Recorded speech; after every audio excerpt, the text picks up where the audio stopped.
Je peux déjà dire qu'en voyant les profils variés et gigantesques des récipiendaires de ce soir, je sens que j'ai encore beaucoup à faire. Merci déjà pour l'écoute. Et permettez-moi également de saluer de façon particulière mes invités, dont le directeur départemental de l'enseignement secondaire, technique et de la formation professionnelle de l'Atlantique, Dr Mathias Aromadébé, tous les acteurs du livre, ma famille de Belle Excellence, ma famille du MADEB, mes chers amis, mes proches, mes promotionnaires et mes associés, mes chers enfants, Marie-Pierre, Déogracias et Ange. Je me revois il y a 5 ans et je suis surprise de la femme que je deviens. Je me revois en mars 2021 et je rends aujourd'hui grâce à Dieu pour la femme plus forte que je deviens, la femme déterminée qui ne se bat que pour atteindre ses objectifs.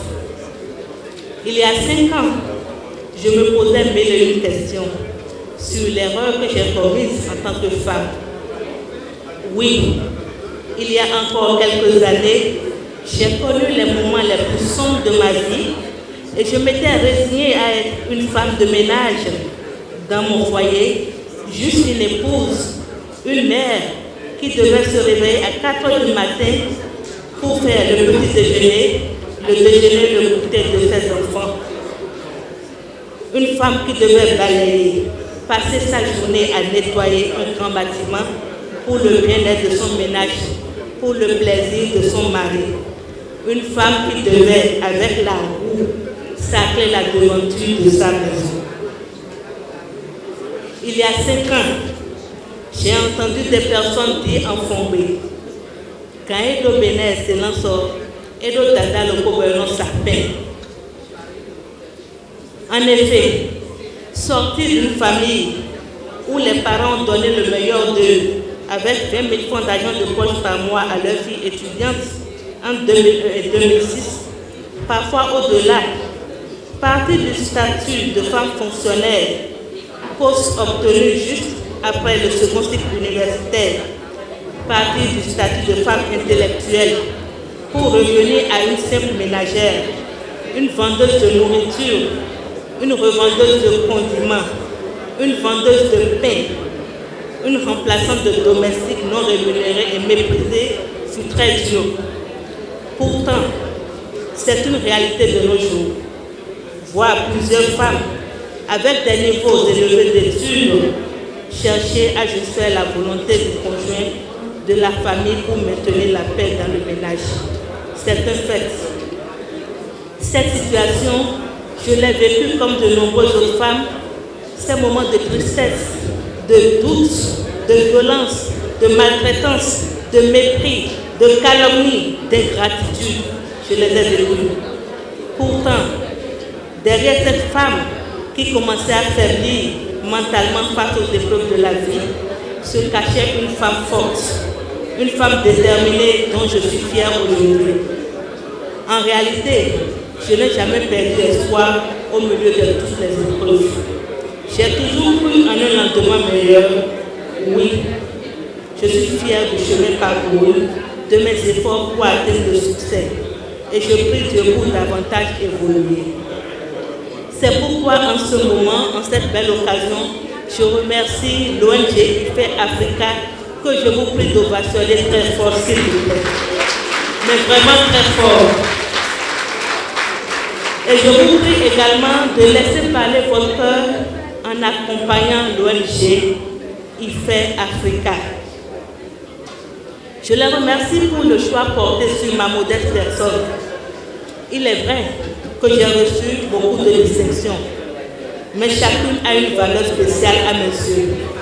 Merci donc aux organisateurs de Renan, en particulier au président, M. Ange-Rémy Chidas, sans oublier le vice-président, M. Modeste Juif, Jaurès Adéos. Et comment oublier ces braves enseignants, ces acteurs de l'éducation qui m'ont formé depuis la maternelle jusqu'à l'université. J'en profite pour dire un spécial merci à mes maîtres de mémoire depuis la maîtrise, le docteur Gilbert Corvi, le professeur Joseph Sagui. Et je remercie ma doyenne en thèse qui a accepté tendre la main à une sœur, une mère de famille désireuse d'évoluer, docteur Karen Gaillet, ici présente. C'est aussi le lieu pour moi de regarder dans le rétroviseur et de jeter un regard de reconnaissance envers ces personnes qui croyaient en moi alors que moi-même je ne croyais plus en moi. Ceux qui m'ont soutenu et qui me soutiennent d'ailleurs toujours. Merci à Bénin Excellence et à la Fondation Vallée pour m'avoir ouvert les portes d'une nouvelle vie professionnelle, pour m'avoir redonné espoir. Et oui, la première cantinière de la bibliothèque Bénin Excellence de Codomé, qui est devant vous, est aujourd'hui non seulement sociologue en année de thèse, titulaire d'un proficiency en anglais, mais également bibliothécaire, animatrice, coordonnatrice de projet et j'en passe.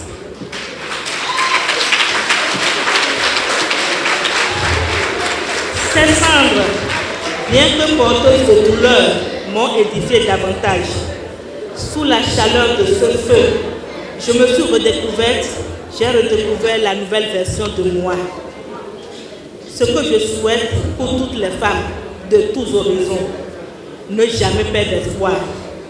Il est vrai que nul n'est parfait, mais j'exhorte par la même occasion les femmes que nous sommes, quelles que soient nos catégories socio-professionnelles, à rester justes, droites, honnêtes, déterminées dans tout ce que nous faisons, et ce malgré les coups de la vie. La récompense est toujours là, au moment où on s'y attend le moins. Je voudrais pour finir dire un merci du plus profond de mon cœur à deux grands hommes de ma vie. Mon feu père Norbert Padono, qui a toujours été là pour moi et qui, même à la veille de sa mort, sur son lit d'hospitalisation, m'a donné espoir une fois encore. Je m'en voudrais de ne pas reconnaître le grand artisan de ma relance. Je veux parler de mon jeune frère, mon ami, mon chef, mon employeur, le docteur Espérant Padono, président de l'ONG Bénin Excellence et directeur de la Fondation Vallée, pour son amour du prochain, pour son amour envers ses sœurs, pour l'attention portée à ses employés. Merci à ma mère ici présente pour son soutien de toujours. Merci à ma famille proche et lointaine, à mes amis sincères, ma famille de cœur ici bien représentée. Je ne citerai pas de nom au risque d'en oublier. Merci à toutes les éminentes personnalités venues me soutenir. Merci à mes chers enfants. Aujourd'hui, vous avez en face de vous une femme qui ne poursuit que ses rêves, une mère attentive aux besoins de ses enfants, une doctorante qui a décidé d'évoluer après bien des années. Il est vrai que Larissa a eu le soutien de son frère, de son père, de sa famille, de ses proches, de ses amis sincères. Mais qu'en est-il des femmes qui n'ont aucun soutien?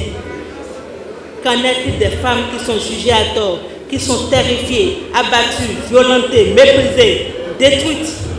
Qu'en est-il des femmes qui chaque jour souffrent sans aucune reconnaissance? Qu'en est-il de ces femmes qui meurent en silence? En tant que femme née un 8 mars, je me sens interpellée. En tant qu'être humain, nous sommes tous interpellés. Que répondons-nous entre la réponse en l'absence et celle de la présence? Quel est votre choix? Quel est notre choix? Le choix le plus noble, le plus digne est de mettre fin à la saignée. Cette saignée silencieuse, mais douloureuse, dont les femmes, parfois même bien vêtues, sont victimes. Il est merveilleux de recevoir des distinctions, mais au bord du désespoir, nous sommes des apporteurs d'espoir pour ces personnes vulnérables qui subissent l'oppression et qui sont sous le joug des bourreaux.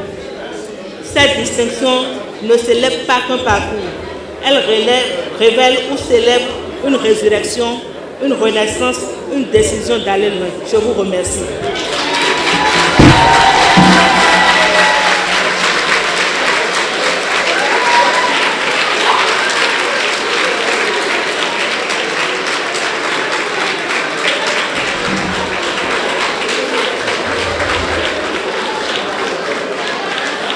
Encore des applaudissements pour elle.